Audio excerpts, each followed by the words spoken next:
Les présidents américains et russes ont échangé des mises en garde par téléphone, affichant toutefois une volonté de désescalade dans la crise ukrainienne. Le variant Omicron est désormais majoritaire en France, mais le réveillon du Nouvel An se prépare envers et contre tout chez les Européens. Température anormalement haute cette semaine en Europe. Cet hiver pourrait être l'un des plus doux jamais enregistrés.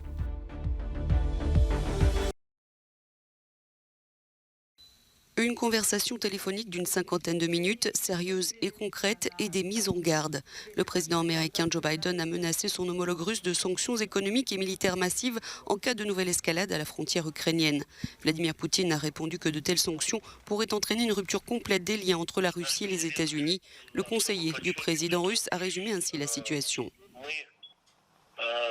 Le président russe a expliqué que dans cette situation difficile, la Russie agira comme les États-Unis agiraient dans une situation où des armes seraient déployées près des frontières américaines. Joe Biden a déclaré qu'au cas où l'escalade se poursuivrait le long de la frontière ukrainienne, les pays occidentaux adopteraient des sanctions à grande échelle dans les domaines économiques, financiers et militaires. Nous savons que ce serait une erreur colossale qui entraînerait de graves conséquences. Les deux dirigeants veulent tout de même croire en la voie diplomatique. Cet échange, le deuxième en moins d'un mois, prépare le terrain pour les discussions bilatérales les 10, 12 et 13 janvier entre la Russie et les États-Unis, puis l'OTAN et l'OSCE. Tout progrès passera par une désescalade en Ukraine, préviennent les États-Unis, même si le Kremlin affirme ne menacer personne et ne voit pas en quoi ces mouvements de troupes aux frontières ukrainiennes constituent une escalade. Le président ukrainien Volodymyr Zelensky lui se montre confiant, disant avoir reçu l'assurance d'un plein soutien américain pour contrer une attaque russe. Les Occidentaux ont toutefois jusqu'ici exclu une réponse militaire à une éventuelle invasion russe en Ukraine. En ce jour de réveillon du Nouvel An, Santé publique France nous apprend que le variant Omicron est désormais majoritaire dans le pays. Une évolution attendue. Alors le réveillon se prépare quand même, mais à force de tests, d'autotests, d'isolement, de port du masque, de préparation et d'annulation de soirées de dernière minute, et l'avenir inquiète. Pour mon 31, moi ce que j'ai prévu c'est d'être avec des amis, du coup non, j'ai pas beaucoup d'impact pour le coup dû aux restrictions sanitaires.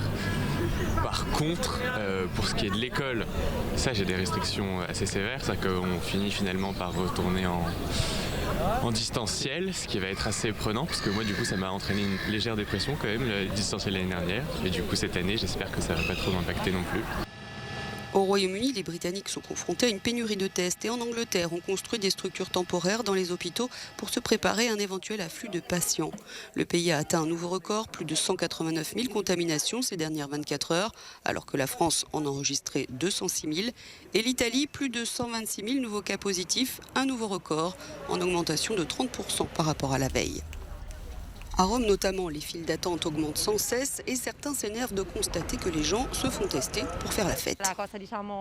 Ce que je trouve choquant, c'est que oui, il y a des gens qui sont ici parce qu'ils ont eu un contact étroit avec quelqu'un de positif ou qu'ils ont eux-mêmes eu le Covid.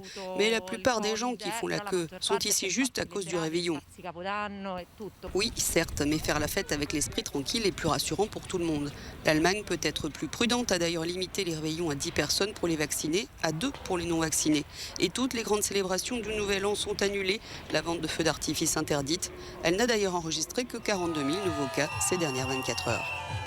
En Espagne, le nombre de nouvelles contaminations a lui atteint près de 162 000 jeudi, ce qui n'a pas empêché cette manifestation de plusieurs centaines de personnes sans masque dans les rues de Barcelone pour dénoncer les restrictions sanitaires du gouvernement, ni cette rave-party. La sortie du nucléaire en Allemagne entre dans son avant-dernière phase en cette fin d'année. 3 centrales vont être mises hors service le 31 décembre. L'une d'entre elles est la très symbolique centrale de Brockdorf, dans le nord du pays. Elle est devenue un haut lieu de l'opposition à l'énergie nucléaire dans les années 1980. Aujourd'hui, une page se tourne pour la région et ses habitants, mais surtout pour l'exploitant du site qui a encore du mal à comprendre la décision. Ces derniers jours ont été accompagnés d'une bonne dose de mélancolie. Nous avons exploité cette centrale pendant 35 ans. Nous en avons pris soin, nous l'avons maintenue au meilleur niveau technique et nous l'avons toujours exploitée en toute sécurité. Un discours responsable qui tranche avec les inquiétudes d'une partie de la population qui n'a eu de cesse de dénoncer les risques liés à l'utilisation de l'énergie nucléaire. Je me réjouis tranquillement, mais fermement de l'arrêt de cette chose. Ce n'est pas de l'euphorie. Certaines personnes me demandent si c'est une victoire. Non, ça ne l'est pas, car ça a pris beaucoup trop de temps pour ça. Après la catastrophe nucléaire de Fukushima en 2011, le gouvernement fédéral, dirigé par Angela Merkel, était revenu sur la prolongation de la durée d'exploitation des centrales nucléaires allemandes, pourtant décidée quelques mois plus tôt.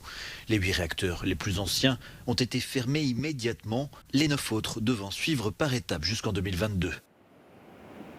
Avec Brockdorf, 2 autres installations doivent fermer ce vendredi. Les 3 dernières seront mises hors service au plus tard en fin d'année prochaine. La sortie du nucléaire en Allemagne sera ainsi achevée après 11 ans. Mais la fin de cette ère n'est pourtant pas pour tout de suite. La phase dite de post-exploitation et le très coûteux démantèlement progressif des centrales sous la responsabilité des exploitants prendront encore de nombreuses années. En attendant, l'Allemagne a mis sur l'expansion des énergies renouvelables. D'ici 2030, 80% de l'électricité du pays devra provenir d'éoliennes, de panneaux solaires ou d'installations en biogaz. Une dernière semaine de l'année exceptionnellement douce en France. Selon Météo France, les températures actuelles sont de 10 degrés plus élevées que les normales de saison dans la moitié nord du pays.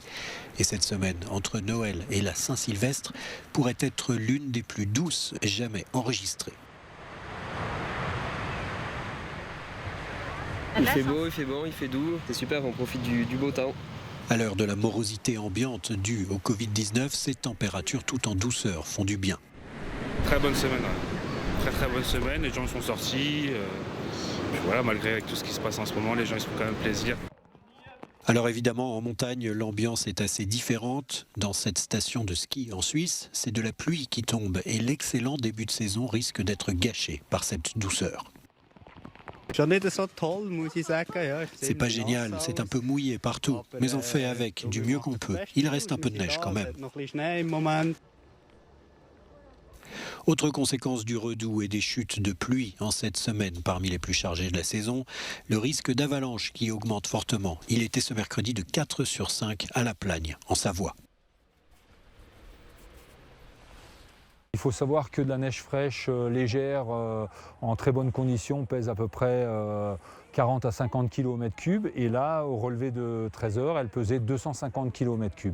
Donc elle est très très lourde et plus elle est lourde, moins elle va tenir dans les pentes et donc du coup c'est très mauvais pour le risque d'avalanche. Le ski professionnel est touché lui aussi par cette douceur toute printanière. Le 2e Super G de la Coupe du Monde de ski alpin prévu ce jeudi à Bormio en Italie a été annulé, de même que les 2 courses féminines prévues en Slovénie les 8 et 9 janvier prochains. L'éruption volcanique sur l'île de La Palma est terminée depuis moins d'une semaine et les travaux de déblaiement et de reconstruction peuvent vraiment commencer. Dans le district de La Laguna, les pelleteuses ont commencé par creuser leur chemin à travers les coulées de lave dans le but de rétablir les réseaux routiers le plus rapidement possible. Un travail difficile pour lequel les pompiers sont aussi mobilisés. Ils sont chargés d'arroser la lave encore fumante. Après avoir été acclamé au Met de New York, le musée Guggenheim de Bilbao en Espagne accueille jusqu'en février la rétrospective consacrée à Alice Neal. L'exposition couvre l'ensemble de la carrière de l'artiste américaine à travers près d'une centaine de peintures, dessins et aquarelles. Le travail d'Alice Neal en tant qu'artiste évoque la liberté, celle de choisir sa vie mais aussi sa sexualité omniprésente dans ses œuvres. Elle est l'une des photographes les plus mystérieuses de son époque. Viviane Maier a travaillé toute sa vie comme nounou à New York, passant son temps à capturer le monde qui l'entourait. Ces innombrables clichés ont été découverts à sa mort en 2006. Celle qui est aujourd'hui considérée comme l'une des plus grandes photographes du XXe siècle est morte dans un total anonymat. Le musée du Luxembourg à Paris lui rend un hommage exceptionnel.